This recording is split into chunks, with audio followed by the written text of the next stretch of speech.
Hello, book lovers! Get ready for part 2 of our fiction recommendations.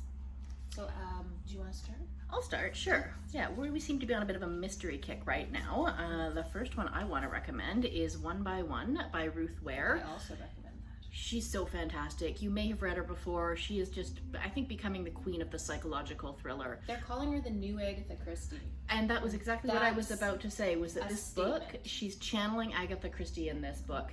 You're reading it and you get that same sense of reading a classic Agatha Christie mystery where everything is dark but still just so delicious to read, and you don't know what's happening and who's the bad guy. You're guessing the entire time. And there's a lot Exactly. of winter imagery, which is great for coming up on the winter season. And the great thing about her books is that you just never guess. Like, I'm always just thrilled by the end of her book. So I was for stumped.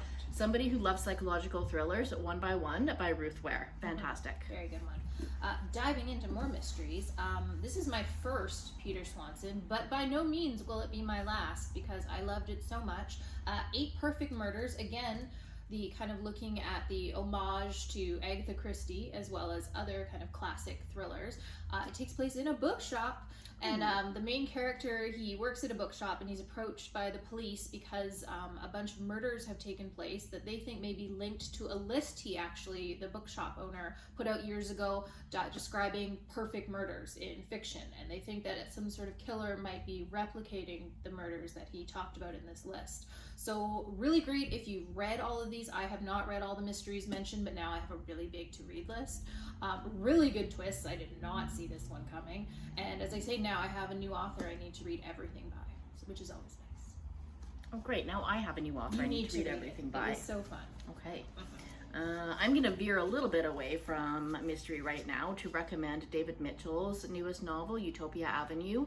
If you haven't read David Mitchell before, I suggest go back and read every single one of his novels and then pick this one up. He's weaving a world where everything is related. So they're not sequels, but they are definitely all related. If you are a David Mitchell fan or know a David Mitchell fan, this is the book for you or them. So if I've never read David Mitchell before, could I pick this up? You could, but I would actually really recommend picking up a few of his older ones first. Read those, you'll get the background. This book you would love so much more having read the previous ones. Okay, I like that. Yeah. Similar, going into Louise Penny, My Mystery Woman Love.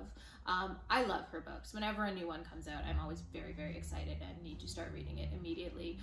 This one, as with all of hers, takes place right after the last one. So as with that, the David Mitchell idea, a lot of people tell me that they read these out of order. I would recommend reading them in order just because there's so much lush backstory and character development and all that. But yeah, this is great. It takes place mainly in Paris, which is exciting and kind of a new ground for Miss Penny.